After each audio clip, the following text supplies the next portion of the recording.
The second wave was divided into 3 groups. One was tasked to attack Kaneohe flying boats, and the rest were to attack Pearl Harbor. Japanese pilots had maps to orient themselves above the Pearl Harbor naval base. The second wave consisted of 171 planes, 54 B-5N5s, 81 D-3A1s, and 36 A-6M2s.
In the operations room, expecting to hear reconnaissance reports from the Tone and Chikuma seaplanes, which had been dispatched about 30 minutes before.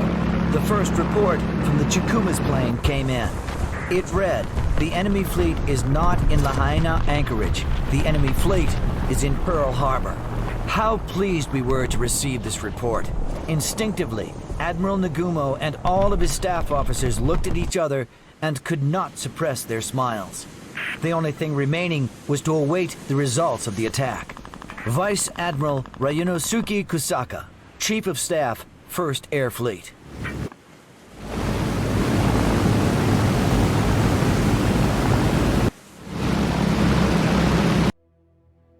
Japanese forces estimated results of the attack on Pearl Harbor to be phenomenal. They achieved complete surprise, and according to pilots' reports, several ships and a large number of aircraft were destroyed. American forces in the Pacific suffered shattering losses. Several battleships, the pride of both sides' navies, were destroyed. Japan implemented an unprecedentedly bold plan. 6 aircraft carriers came almost close to the naval base of the enemy, attacked it suddenly, and achieved complete success in their attack.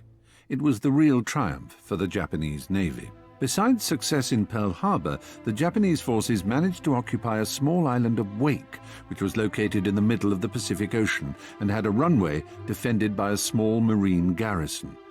Though not without losses among warships, the island's defense was overwhelmed and the landing troops freely landed on its territory. In January 1942, Japan landed its forces in Burma, the Dutch East Indies, New Guinea, and Solomon Islands. On February the 15th, it surrounded 130,000 soldiers during the Battle of Singapore. And in May, the rest of American and English forces yielded themselves in the Philippines. Occupation of all these territories was stipulated by the general plan before the beginning of the war. Therefore, all subsequent military actions were conducted by Japan in accordance with new plans which were developed after the beginning of the war. Inspired by success of the first months of war, the Japanese considered that they could act on the offensive in utterly different divisions simultaneously. And then the Japanese needed to seize Port Moresby, the major stronghold of the Allies, which was both the way to Australia and the last bulwark of the Allies in the region. The plans also included occupation of the Tulagi Island, aimed at establishing a float seaplane base there. Japan established several formations for the operation, so each of them could act promptly and independently of others. This tactic, as they believe, allowed them to fulfill several tasks simultaneously. The 5th Aircraft Carrier Division was assigned for the operation. It comprised Zuikaku and Shokaku aircraft carriers, which were to protect the landing force by the aircraft.